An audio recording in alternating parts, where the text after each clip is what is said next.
गायन्ति यं सामगाः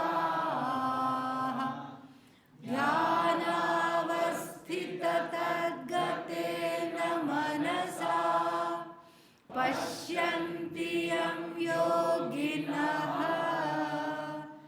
यस्यान्तन्न विदुःसुरासुरगणाः देवाय तस्मै नमः देवाय तस्मै नमः ॐ सहना भवतु सहनौ भुनक्तु सह वीर्यङ्करवावहै तेजस्विनावधीतमस्तु मा विद्विषावहै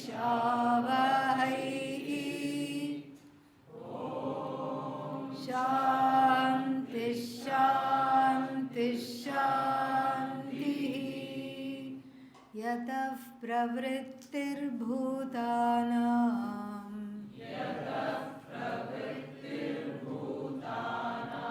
येन सर्वमिदं ततं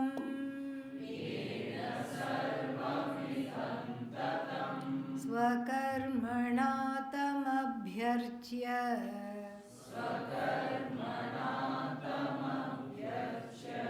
सिद्धिं विन्दति मानवः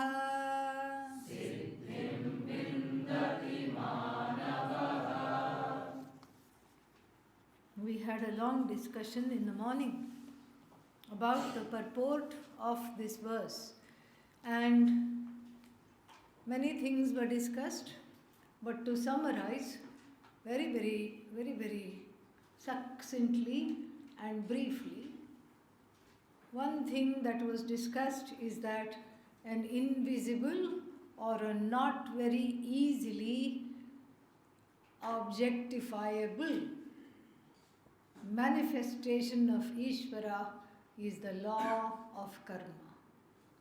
As the law of karma, I have to recognize. And that's one thing.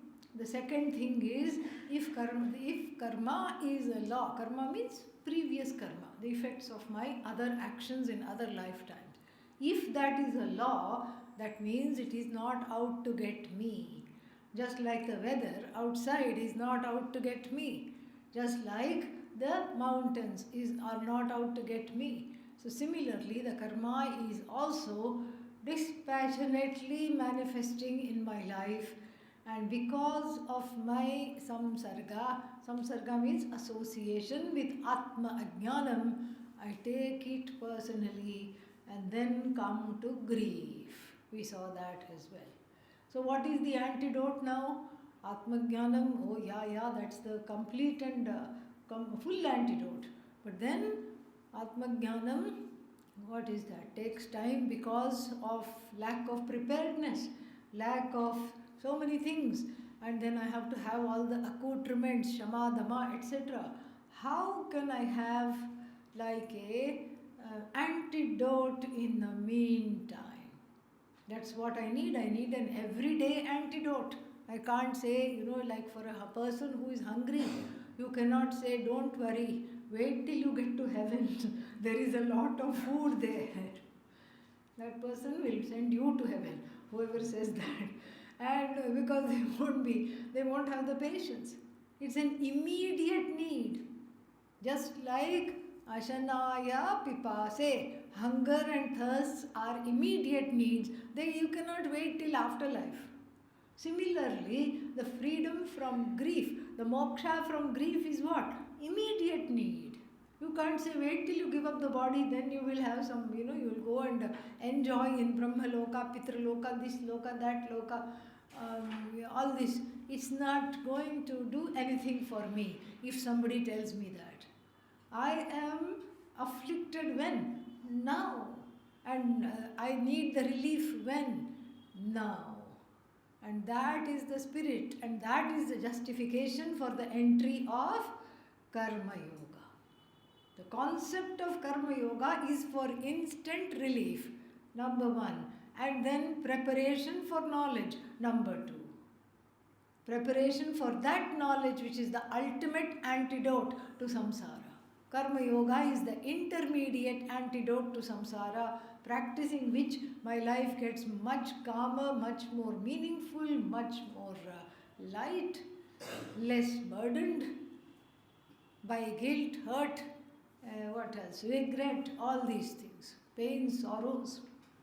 So the Karma Yoga, like even if there is something, there is some pain in the stomach, then what happens? You go to the doctor. Let's say the person goes to the doctor says, you have to have some surgery. Surgery is fixed for 3 weeks later. What to do for 3 weeks? In the meantime, what is to be done? Correct?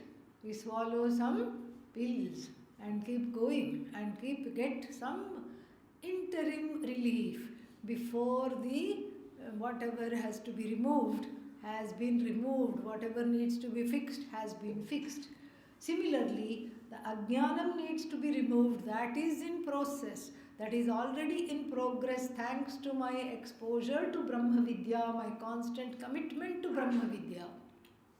But what to do in the meantime? I help myself out with the temporary and the very beautiful, much needed relief in the form of Karma Yoga. And Karma Yoga we have seen from many angles, we have seen it in great detail. But here in the 18th chapter it is presented in a very nice way, which we have encountered before, but still it appears fresh and new. And what is that? The karma is, so the karma which is coming from the past in the form of onslaughts is what I need relief from. That is Ishvara. And so then looking upon how I use my actions, that is what is Karma Yoga. My use of my actions in the here and now. And what is unique about the 18th chapter presentation is that karma is seen as action. Karma here, my own actions are in keeping with dharma, and that is defined as Karma Yoga. And what is dharma? Ishvara. So another manifestation of Ishvara that is easy to miss in my life is in the form of Samanya Dharma, the universal matrix of norms which is there for everybody, which I sense, I don't even have to be taught. Just like the baby monkey senses. What does the baby monkey sense? Mom is not going to take maternity leave. As soon as she gives birth to me, what is she going to do? Jump from one tree to another. We have seen this. And if the baby monkey has got, by some mistake, kitten samskara, what is kitten samskara? Baby cat samskara, it will be like this. Because the baby cat is picked up by the mom from the neck, from behind the neck. The baby cat is picked up and taken from place to place. The mother monkey doesn't have any such kind of pampering mechanisms in place. Mother monkey says, if you think I am lunch and I am leaving, you better cling on to the food. Clinging on to food is clinging on to survival. You have to come along. I am a busy lady. I have things to do, places to go. I have trees to jump. I have people to pester. I have things to do. If you want to come along. We'll have a good time. But what do you have to do? You have to cling to me. Why? I don't need food. You need food. You are dependent on me. Cling to me. Who teaches the monkey this? Does the mother monkey or the grandma monkey have lessons? Oh, ye babies, come and gather. You have to cling to your mummies. Nobody teaches the baby monkey this. And the baby monkey, if it asks the question, what will happen if I don't cling? The rebellious baby monkey asks. And the teacher monkey says, you will fall. What does it mean to fall? There is no such class. There is no class for baby monkeys. Instinctively it hangs on to the fur of the mother wherever it, if it can't catch the body, it will catch the tail of the mother. It will catch something and make sure it is transported across 4 trees which the mother has just jumped. 4 trees, 2 compounds and 1 house. It has just jumped, and then the baby monkey also makes sure that it has gone along. And that is how the expression monkey grip has come. The baby monkey holding on to the mother. Nobody teaches it. Just like nobody teaches us dharma. It is innately sensed. It is innately sensed. It is fanned and refurbished and reiterated by parents, grandparents, school teachers, all the elders in the world. It is reiterated, but it's already there. This dharma is not a mandate of Ishvara. What is it? Manifestation of Bhagavan. In me, as me. So just like the monkey clings on to the mother, I cling on to that which feeds me. Dharma feeds me. I have to cling on to this dharma. It feeds me, it nurtures me, it nourishes me. And if I sit quietly and say, yes, I'm very dharmic, is it enough? No. Because dharma, like everything else, is expressed through karma. This is the beauty of karma yoga. That the dharma as Ishvara gets expressed through actions. So I use my own agency of dharmic actions as the attitude of dharma which imbues the action. I use it as a means to worship the Lord. Worship here should not be taken literally, it is figurative. It is how I connect to Bhagavan. That is what is talked about.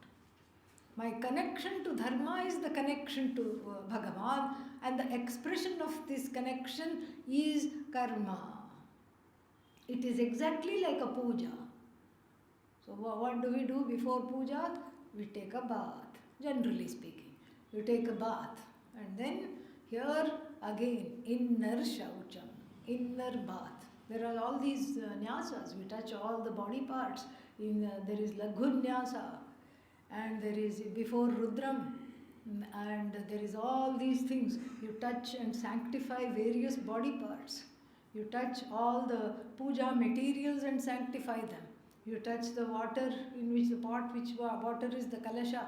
You hold that and sanctify it. Gange cha yamune chaiva Godavari Saraswati Narmade Sindhu Kaveri Asmin Jale Sannidhim Kuru. May all the holy rivers enter this little pot of water. I sanctify the puja materials, I sanctify the water which is a medium for the worship. I sanctify my own body by dipping a flower in the water. Atmanam prokshya, deham prokshya. And then puja dravyani prokshya. Prokshya means sprinkling. Sprinkling everything. This is how the puja begins. And so too, I begin the activity, any activity for it to be called karma yoga, I begin it with a fresh mind. Fresh, clean start, fresh, clean sankalpa. Just before the puja, what do? Sankalpa. You keep some flower and akshata in the hand, and then you close the other hand over it and say, Mamopatta Durita Kshayadvara Shri Parameshwara Prityartham Aham Idam Pujam Karishye. I am doing this for saying bye-bye to all my papas. Let the papas drop as a result of this. This is the sankalpa. Or the sankalpa can be, this is like a common sankalpa, or the sankalpa can be, may I gain moksha, may I understand this knowledge, may I be secure financially, may all the people that with whom I have some kind of a skirmish, with whom I am not getting along, may I please get along with all of them. All these are various sankalpas. So here in Karma Yoga also I have a sankalpa. May I have the focus. May I be joyful as I do this action. Because simply I can't sit without action. I will get bored. It's not possible and neither is it necessary. Even a jnani cannot sit without doing action. And ultimately what? We are getting to the place of cognitively understanding I am not the actor. Till then, the daily actions, the needed actions, the obligatory actions, niyata karma, nitya karma, naimittika karma have to be performed. You cannot let go.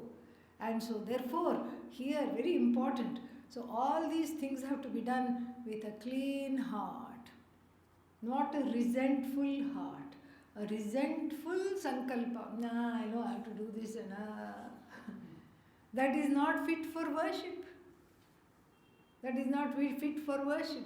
Just like the worship materials, if the flowers are, or if let's say the flowers fell somewhere in a sludge and then you just picked it up from the puddle and brought it, that's not fit for worship because it's got all kinds of sludge on it. It's not clean. Similarly, the heart, the intention has to be clear if the work is to be used for worship. If the work is used for worship, it has to be clear. It has the sankalpa, the mental intentions have to be clear. And then what else is the sankalpa? I just sit and do this, and until I finish doing this, I don't get up and walk around and do something else. There is a focus. Similarly, here also in Karma Yoga, there is a focus. Because this is important to mention, because these days there is a lot of premium given to the concept of multitasking. I can do this, I can do that. I can be studying Upanishad and also updating my Facebook page. It is possible. People argue like this, especially teenagers. They will say that it is possible to do this. It may be possible, but then you are neither updating properly nor are you paying attention to Brahma Vidya. The only thing that gets updated as a result is Atma Ajnanam. It has a new iteration, that's all. And so therefore, the mind has to be clear before the commencement of the action. In other words, I should occupy the body-mind-sense complex. I should be present for the action to take place just like I am present for the puja. I have to center, I have to be here, I have to show up, not out of some rote mechanical doing, which I have by-hearted because I have done it many, many times. That doesn't work. That is not Karma Yoga.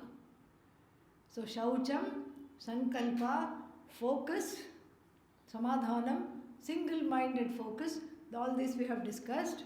And then what? Then not getting up and going in the middle, no distractions. And then what else?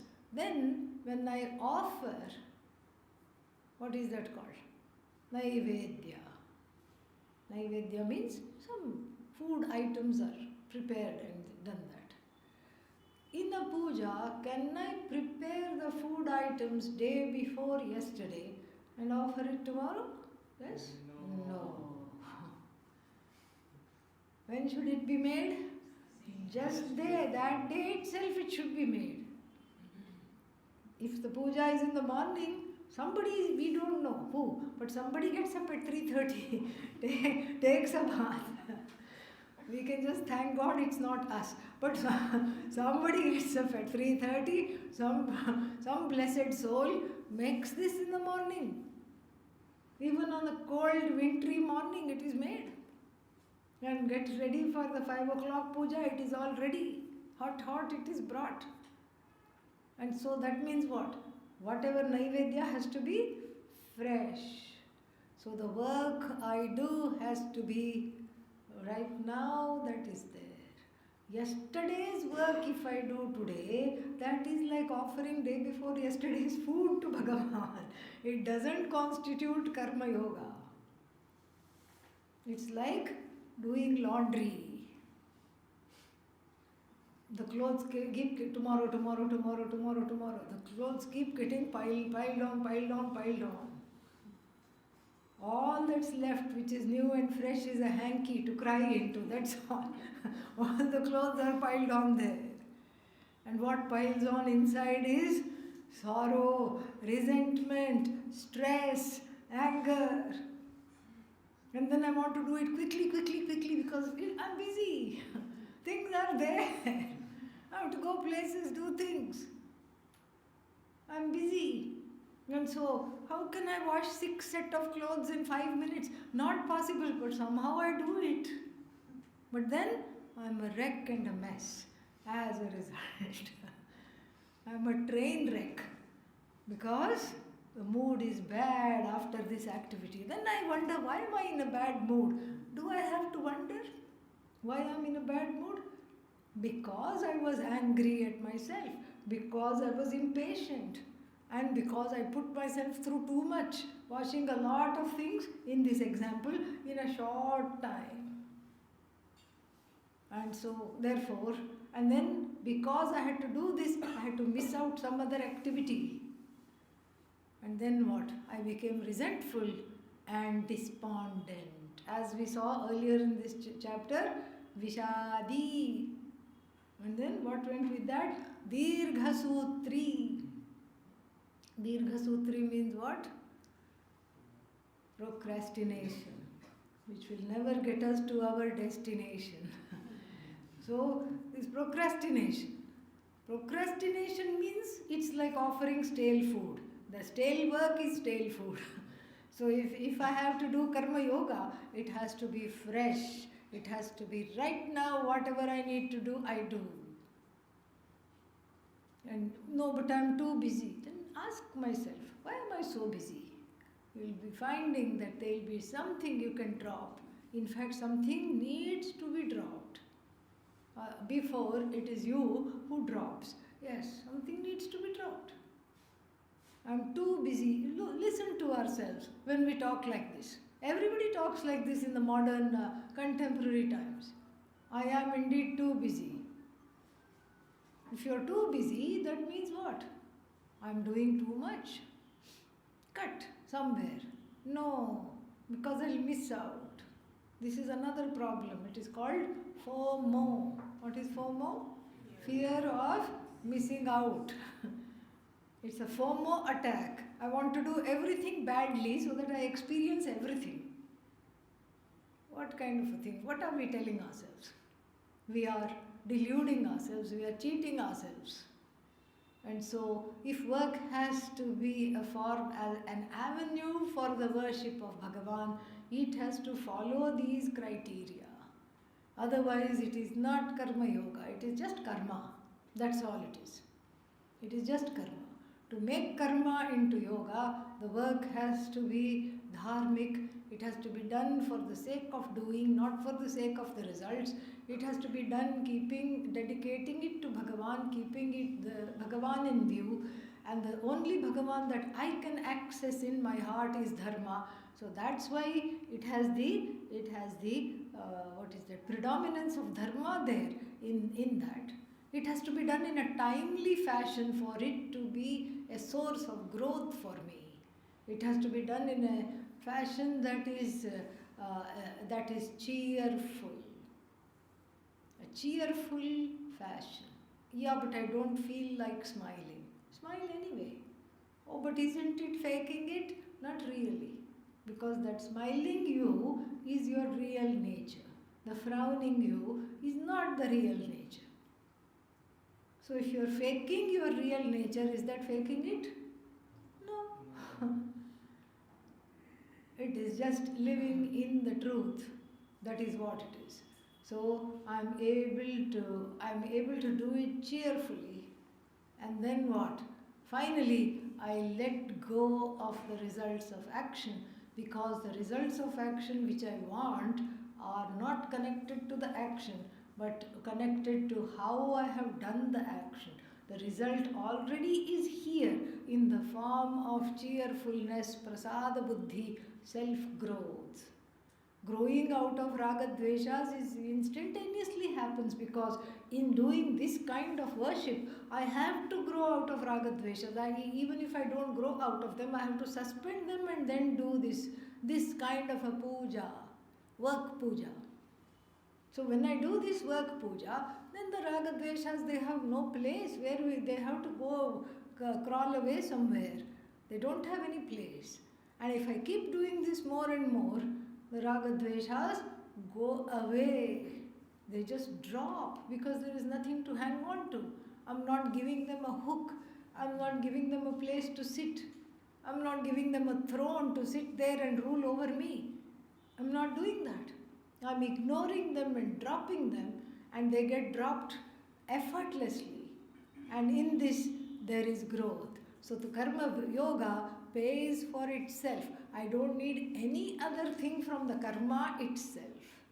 So I relinquish the penchant, the need to have the result of action, because the result of action is not going to support my self-growth. If the results of action come and if they are something that I want, I enjoy them.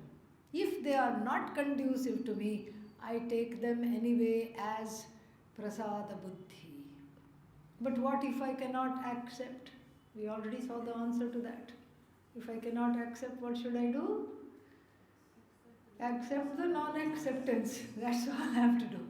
Non-acceptance is Ishvara right now.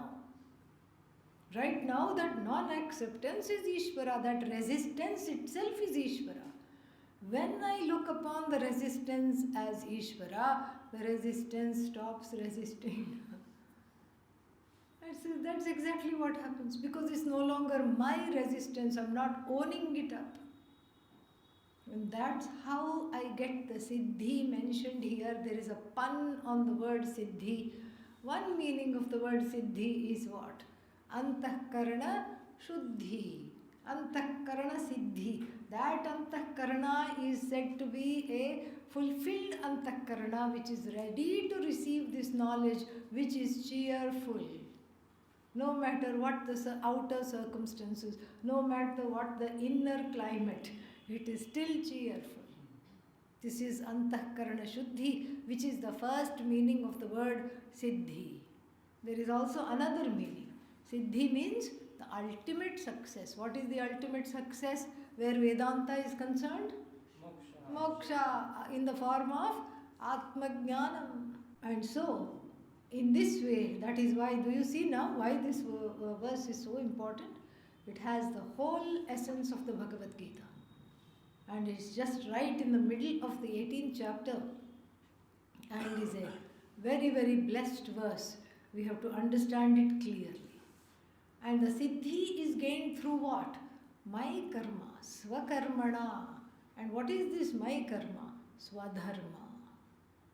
Swadharma is the key, because I hold the key to this siddhi in the form of my own actions, so that I am, as long as I think I am the agent of the action, I may as well use these actions in order to grow. So swakarmana here means swadharma. Through swadharma, swadharmena, by performing my duties. That is why, even though we don't have a concept of duty, the word duty is very much an Indian word. I'm going to duty. I'm coming back from duty. And then I have finished all my duties. The parents say, after they have retired and they have married off their children, I have finished my duties. Now I can go to the ashram. People think like that. So this concept of duty is very much part of the Vedic culture. My duty towards you automatically becomes your right. Your duty towards me becomes my right. This is a duty-based society, not a rights-based society. In a rights-based society, we find that there are so many litigations. Everybody is suing somebody or the other, all the time. Very litigious, lot of lawsuits over small things, useless things. One lady had a bird, some kind of a African parrot. She had taught it to talk and all. So she called another lady to groom the parrot, to just cut its nails and then give it a brush, etc. So parrot is this big, okay? And then the beak is quite big. So you can't just cut the nails like that and have a conversation with the parrot while you're cutting the nails. So what did she do? She put a little muslin cloth like a handkerchief on the face of the parrot so that it will not bite, it will not see what it's being done. Cut the nails. The parrot was uncharacteristically quiet. She finished cutting the nails. She said, "Hello, get up." It would not get up.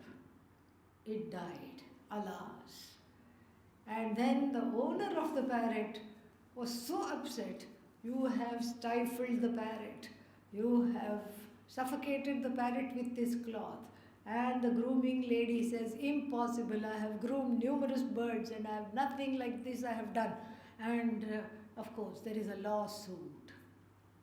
And meanwhile, they do an autopsy on the body of the parrot to find out how it died.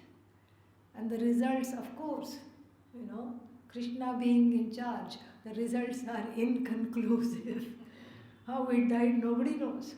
But then there is a lawsuit, there is a settlement, everything, because everybody feels my rights have been violated. My rights have been violated is a position of victimhood.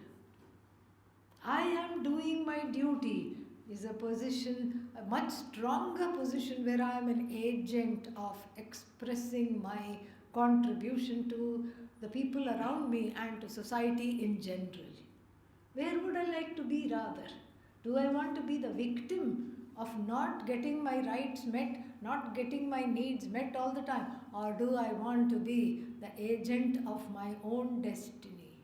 Karma Yoga, of course, helps me to be the agent of my destiny rather than wait for somebody else to do their something. So, somebody else to give me my due. My due is really my duty. That is what my due is. And then I just perform it cheerfully and then let it go. Don't keep hanging on to it and wonder, "Why I'm the only one doing my duty, nobody else is doing the duty." It's okay. Let them not. Because if I ask myself the honest question, why am I doing this duty? It is not for the sake of somebody. It is not for the sake of something. It is for my own sake. It is for my growth. This is expressed very well in the Brihadaranyaka Upanishad.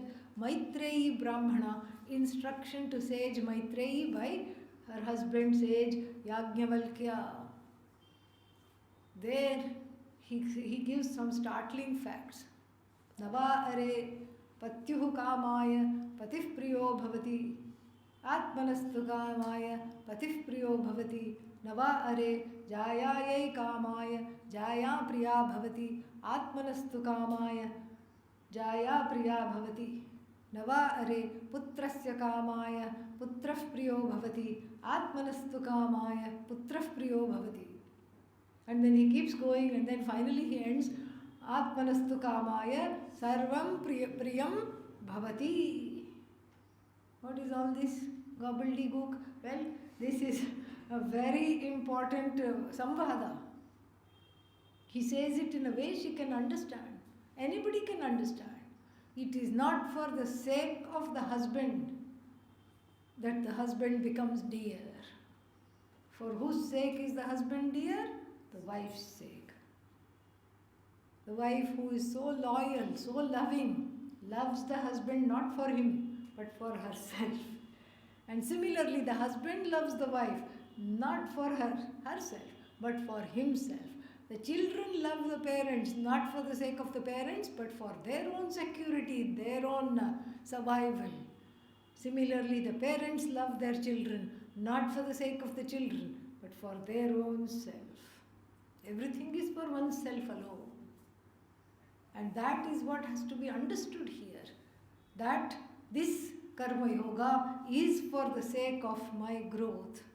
So therefore, I do the duty and it is already a gain-gain situation, a win-win situation. Other people benefit because of my duty, but most of all, I benefit because I grow out of my Raga Dvesha. Objection. What is the objection? The objection here is this something which you will hear in the world. Moksha is a self-centered pursuit. It's all about me, me, me, me, me. What about the crying people? What about the poverty? What about ecological devastation? What about all these things? What about the wars? What about the ill treatment of animals? What about all of them? We don't say moksha is a self-centered pursuit. We say moksha is a pursuit centered on the self. Big difference. It's not just a rearrangement of the words. Moksha is a self-centered pursuit, means it's a selfish pursuit. Not a selfish pursuit. Moksha is a pursuit centered upon the self. What is the meaning of the self in Brahma Vidya? Tell me. In Vedanta, what is the meaning of the self? What is the self? Everything. This is the self that is all. This is not a self that is small. This is the self that is God. And God being all, this is the self that is all. So if it is a pursuit centered on the self that I am about to discover as the truth of everything, how is it selfish? And if I gain this knowledge, and Lord Yama heaves a sigh of relief, one less person to deal with. This jiva is gone, I don't have to worry about this jiva. And even the people around me heave a sigh of relief. We don't have to deal with this person anymore. We don't have to walk on eggshells, wonder, oh, are they sad, are they angry, are they upset, are they, what is going on, are they going to blow up, what is going to happen? No. I don't have to be codependent with them. This is wonderful. This is actually brilliant. What a lovely setup it is here in this Shastra. And so therefore here, the duty pays for itself. I grow, other people benefit. How can it get better than this? And so the concept of Swadharma, in the ancient times was what one was, whatever one was doing. The concept of Swadharma in the form of whatever one was doing in life, the occupation in life, worked because everybody was moksha abhimukha. Abhimukha means their sights were set on moksha. Everybody wanted moksha. Some were ready, some were not.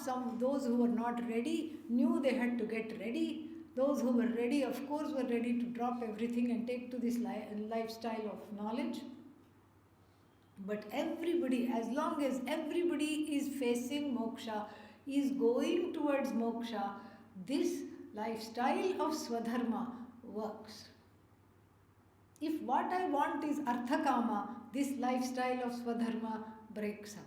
That's why the whole Swadharma lifestyle in India, Bharat also broke down, because people started to have other ideas.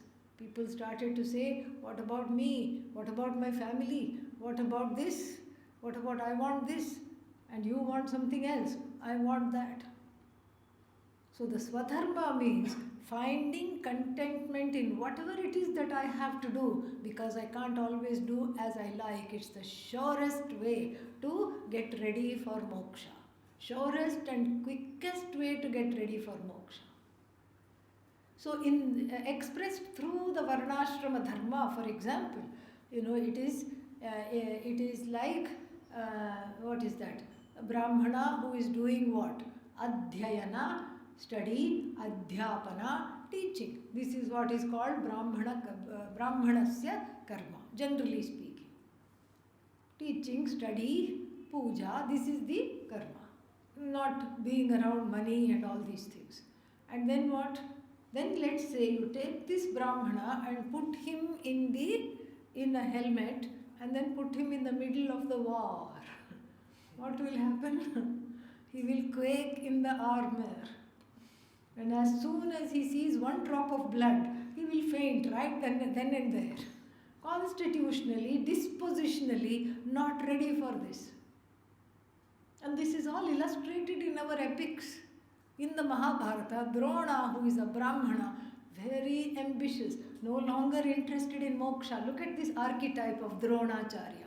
Very, very interesting. He is a Brahmana and then not interested in moksha. Not interested in moksha means, oh, but I can get ready, I can study, I can do karma yoga. Not interested in that either. Then what are you interested in? I want abhyudaya. Moksha, opposite of moksha is abhyudaya. Abhyudaya means instant gratification, instant phalam. Why? Because I have a son. What was his name? Ashwathama. I live in the heart of my son. That is where I live. There is too much of a fondness for this boy. And I want this boy to come up. What is there in this priestly function? What is there? Nothing. What will I get? Not even 2 pennies to rub because I'm not supposed to ask. Whatever dakshina comes, I'm supposed to be happily living off of that. Is that fair? And the rajas are raking it in. They are waging war and annexing kingdoms and raking everything in. And I'm supposed to be satisfied with what comes. Why? I can also do this. And what did he become? A soldier. But then the teaching samskara would not go. He became a teacher of archery. So like this we see his quandary. We see how he becomes, in the beginning he is presented as somebody worthy of respect. But towards the end he becomes very crotchety, complaining, unsatisfied all the time. We see that. And this is deliberately presented. Now, this is not to say that if I do not like what I am doing, or I find that it is a toxic situation, that I must not leave. That is not what is at stake here. What is at stake here is the understanding that no matter what, I want moksha. This Swadharma argument and the Swadharma method of readying oneself for moksha will be applicable only to those who want the moksha purushartha. If I want any other thing, then this argument and this thing will not work. It will just collapse on its head. And because right now so many options are there. I can do this, I can do that. If I don't like that, I can give it up. I can do this, I can do that. And then so like this it is there. Even in terms of human relationships. One relationship does not work. I can leave that and go to another. That possibility is there. And that possibility being there, then why can't one avail of it? What is wrong? Nothing is wrong. But I am talking of the traditional argument, the traditional, the path of karma yoga given by the Upanishads, the Ishopanishad in particular, and the Bhagavad Gita in general. And what is that path given? If my sights are on moksha, it does not matter what I do. It does not matter that I am in a dead-end job without any prospects for merit increase, promotion, no upward mobility. It's okay. Why? Because I'm not interested in upward mobility. What do I want? Moksha. When do I want it? Now. So then what I do is immaterial. I'm doing something because I can't sit without doing anything. That is not possible for me. It's a life of discontentment and confusion. As long as I have a body, I have hands, I have legs, I will contribute in whichever way I can. And it is immaterial what I do. If I am in a dead-end job, so be it. And this is how it is. Because often one finds one can, because of the free will, one can use the free will and go from one job to another. And then what happens? New boss, thank God. But just the boss looks different. But then same control issues. New boss, new body, same mental issues. I had gone to somebody's house for a satsang in Colorado, in Denver. And then they said, we have built a new house, So you please come, inaugurate it, and we'll have, they invited some people, huge house they had built, so please come for satsang. I went there, and then we could barely hear ourselves talk because there was so much construction. There was a house being constructed next door. So I was surprised where they lived, because they lived in just almost near like a jungle, wooded area. Theirs was the only house, and another house was being built in that development right next to them. And this couple was very gregarious and social and outgoing. I thought this is a very strange place for them to live like this. And so then the whole story came out in the satsang itself. So I said, how come you purchased this plot and how did you build the house here? They said that they actually had a house somewhere in the city, and then two houses. The first house they had, the left side neighbor was a terribly noisy neighbor, always running the vacuum cleaner, always doing something or the other, fighting with the husband and wife used to fight and throw things at each other, and they were sick of it. That was a rental place. They gave that up and they moved to somewhere. They bought their own house, and there they had a neighbor on the left hand side who was into remodeling his house. All the time just banging something and drill noise of the drill, banging something. And the whole day it was like that. They said, no, enough of people, enough of life, we are moving into the woods.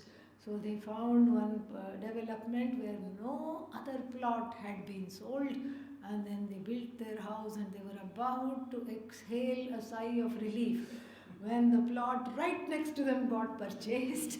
And then what? Dug, the whole day, including when the satsang was there.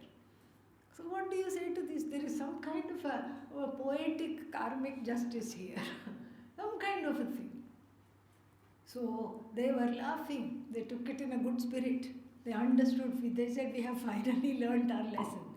And then they asked the neighbor, why are you building the house right next to us? This whole, there are many plots. When they came to see the plots, they tried to dissuade them. They said, no, you are such nice people, and this is such a,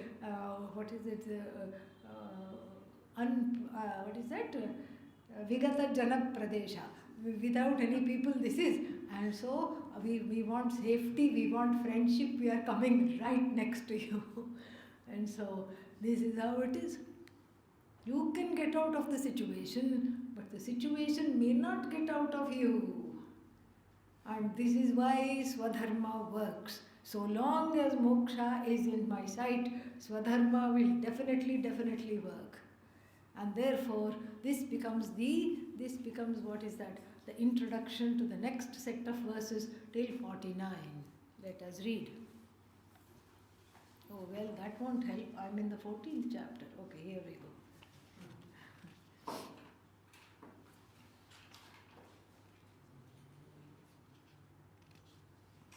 Shreyan swadharmo vigunaha.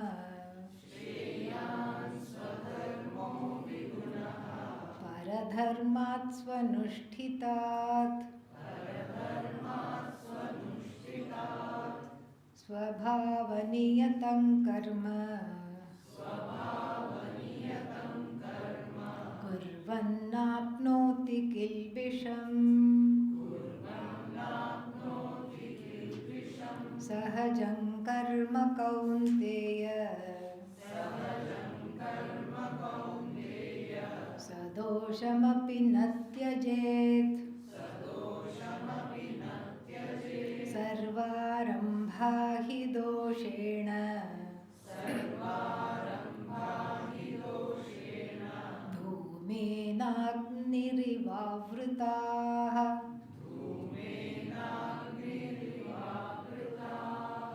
asakta buddhis sarvatra. Jitatma vigataspruhah.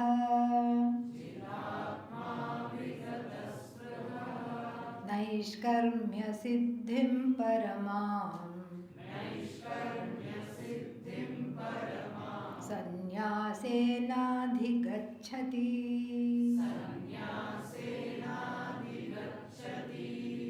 Shreyan. Shreyan means the most exalted is Swadharma, is my own what I have to do. The two components of Swadharma we have seen. Whatever I have to do, Swadharma. Whatever is supposed to come out of me as an expression, also Swadharma. Shreyan Swadharmaha Vigunaha. Vigunaha means what? Badly performed. Imperfectly performed. Badly performed. That is better, that is more exalted than Paradharmat. Another person's dharmat. What? Su anushtitat. Another person's dharma, well performed, that is actually of a lower status than my own dharma, badly performed. And then, what's the problem? No? Any problem? Okay. So, Swabhava niyatam karma. Niyatam karma means nitya karma. Swabhava. Swabhava means however I am doing it. Let's say I am SRT. What is SRT? Sattva, Raja, Sattva, Pradhana, Rajo, Guna second, and then Tamo, Guna third. If I am SRT, and then SRT-esque karmas are there, and then I am attracted to them, they are attracted to me, they are easy to perform, or they may not be easy to perform, but whatever it is, I perform those things. Then, kurvan, doing that, na apnoti kilbisham. Kilbisham means papa. I do not accrue papa, because even though I do them badly, what is the problem here? The problem is that of the gunas. So the gunas being such, that is what that this is how the expression of the dharma will be. Supposing now we'll take the opposite. I am TRS. What is TRS? Tamoguna pradhana. Secondary is what? Rajas. And third is tamas. That means I will do things badly. I may be irritable. I may be lazy. I may be indolent. And if I'm asked to do something, I'll say yes and promptly go to sleep. So then, still I don't catch Papa. This is the beauty of it. Why? Because it's the fault of Prakriti. It's not me. It is Prakriti's fault. It's a very interesting argument if you look at it like this. So somebody who is tamoguna pradhana, if you make them the CEO of a corporation, you do so at your own peril. You cannot blame that person for sinking the company. The company is as good as sunk when you made this decision. If you put if you put something like this, that's what happens. It's like that village where the inhabitants of this kingdom, they had a king who was very corrupt, and they drove him out because they couldn't handle him. And then the elders decided, they were so fed up, they decided, we will just choose the next person who passes the palace. Whatever passes the palace is the next king. It happened to be a dog. And then they brought in the dog. And street dog, that too. And the dog was very happy with all this attention. They gave it a bath, combed it, got rid of all the fleas and everything, and then gave it a nice golden collar, golden, crown. Gave it some delicacies, gave it a velvet cushion and made it sit on that velvet cushion. And then they did arati, pattabhishekam. And they said, we hereby crown you the king of this kingdom. You are the king. It looked like this and wagged the tail. It just looked like that because he was enjoying the attention. And then they brought we've not had a proper king for a long time. What do you think we should do? Should we go with this decision or should we go with that? If we don't, buttress our southern border, the enemies may attack. But then we don't have such a big army. We have to also be worried about the west.